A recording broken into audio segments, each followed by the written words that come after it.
दोस्तों, भारत के लोकतंत्र को 78 साल पूरे हो चुके हैं। लोकतंत्र की स्थापना के साथ ही ब्रिटिश हुकूमत और राजतंत्र का अंत हो गया था। लेकिन पूर्व राजघरानों में आज भी गद्दी के उत्तराधिकार की परंपरा जारी है। इसी सिलसिले में मेवाड़ के राज परिवार के बीच उत्तराधिकार को लेकर फिर एक विवाद उठ खड़ा हुआ है। स्वयं को एकलिंग जी का दीवान मानने वाले दोनों दावेदारों में से एक मंदिर में प्रवेश करना चाहता था, जबकि दूसरा उन्हें ट्रस्टी के नाते रोक रहा था।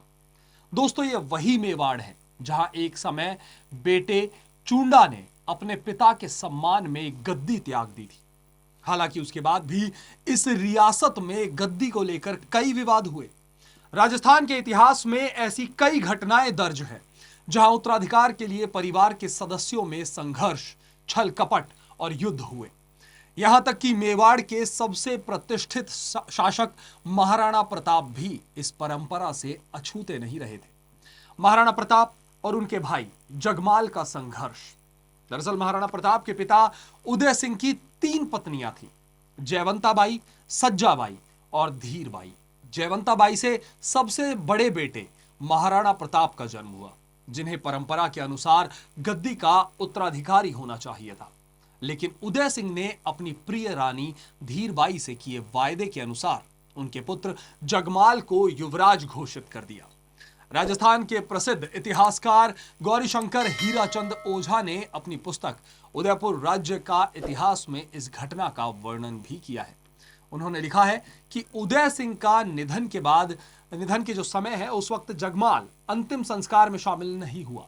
जब ग्वालियर के राजा राम सिंह ने पूछा कि उत्तराधिकारी कहां हैं, तो कुंवर सगर ने जवाब दिया कि महाराणा ने जगमाल को उत्तराधिकारी घोषित कर दिया है।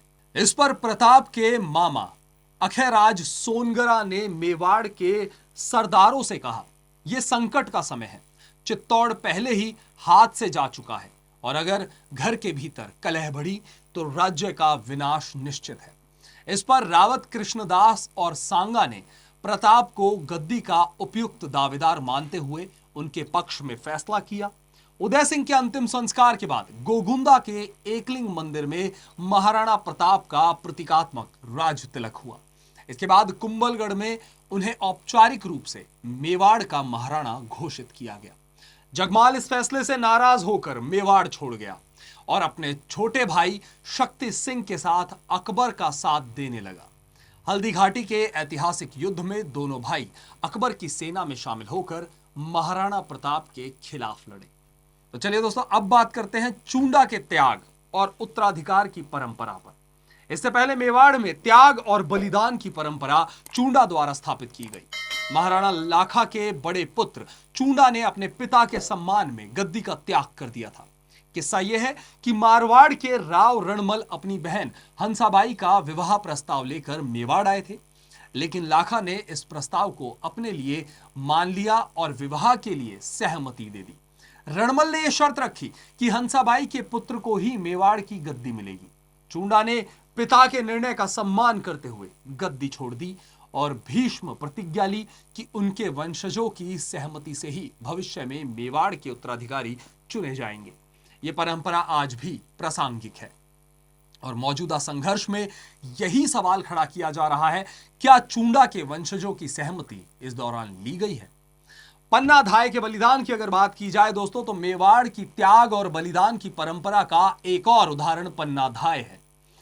1536 में जब आपको बता दें बनवीर ने मेवाड़ के उत्तराधिकारी उदय सिंह की हत्या का षड्यंत्र रचा, तब पन्नाधाय ने अपने पुत्र चंदन को कुंवर के स्थान पर सुला दिया। बनवीर ने चंदन को मार डाला, लेकिन पन्नाधाय उदय सिंह को कुंभलगढ़ ले जाकर उनकी जान बचाने में सफल रही। इस स्वामी भक्ति ने पन्नाधाय को राजस्थान के लोक कथाओं और कहावतों में अमर कर दिया। तो दोस्तों, जिस मेवाड़ में त्याग और बलिदान की ऐसी समृद्ध परंपरा रही हो, वहां वर्तमान उत्तराधिकारी संघर्ष कई गंभीर ये इस तरह के सवाल खड़े करता है, खास कर ये कि क्या मेवाड़ के राजघराने के ये वंशज उस परंपरा के भी वाहक हैं? देखिए, ऐसे तो साधारण बात ही कि धूनी माता पे धूनी पे जाके दर्शन करना, अब ये बात को इतना बिगाड़ दिया है ये सब बातें करने के लिए। इसलिए आप लोगों का प्रेम है और आप लोग सब मेरे ख्याल से आपके मन में आप जानते हैं कि जो हुआ है वो गलत है, इसलिए आपका सपोर्ट भी है, इसलिए मैं बहुत आपको धन्यवाद देता हूँ। अब कितने लोग जाएंगे वो आप देख रहे हैं, कितने लोग आना चाहते हैं और दर्शन तो करना ही है। अब वो प्रशासन इंतजाम करे। पुलिस का काफी जाब्ता उन्होंने उस गेट पे भी काफी डिप्लॉय किया हुआ है, जाब्ता काफी लगाया हुआ है। समझाइश की कोशिश उस तरफ से भी हुई, लेकिन अभी तक शायद कुछ रिजल्ट नहीं निकला है उसका।